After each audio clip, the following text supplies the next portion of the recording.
தன் தந்தை ஒரு சாதாரண பேப்பர் போடுபவர் என்பது அந்த மகனுக்கு தெரியும். ஆனால் அந்த பேப்பர் வருமானத்தில் தன் வாழ்க்கை ஒளி வீசுகிறது என்பது அவனுக்கு தெரியாது. கல்லூரி வாசலில் நண்பர்களோடு மகன் வரும்போது அப்பா தூரத்தில் மறைந்து கொள்வார். தன் கிழிந்த சட்டையை பார்த்து மகன் கூச்சப்படுவான் என்று அவர் நினைத்தார்.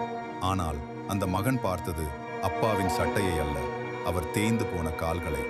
ஒரு நாள் தற்செயலாக அப்பாவின் பழைய பெட்டியை திறந்தான். அதில் ஒரு வேளை உணவை தவிர்த்து மகன் படிப்புக்காக சேர்த்த சிறு சிறு சேமிப்புகள் இருந்தன. நான் பட்ட கஷ்டம் என் மகனுக்கு வேண்டாம் என்ற அந்த ஒற்றை வரி அவனை உலுக்கியது. பட்டம் வாங்கும் மேடையில் தன் பெயரை அழைத்தபோது அவன் ஓடிச் சென்று தன் அப்பாவை கையை பிடித்து மேடைக்கு அழைத்தான். இது என் வெற்றி அல்ல, இந்த தியாகத்தின் வெற்றி என்று பதக்கத்தை அவர் கழுத்தில் அணிவித்தான். உங்கள் தந்தை செய்த தியாகங்களை நீங்கள் உணர்ந்திருந்தால் ஒரு பங்கு போடுங்க. எல்லா தந்தையர்களுக்கும் இந்த வீடியோ சமர்ப்பணம்.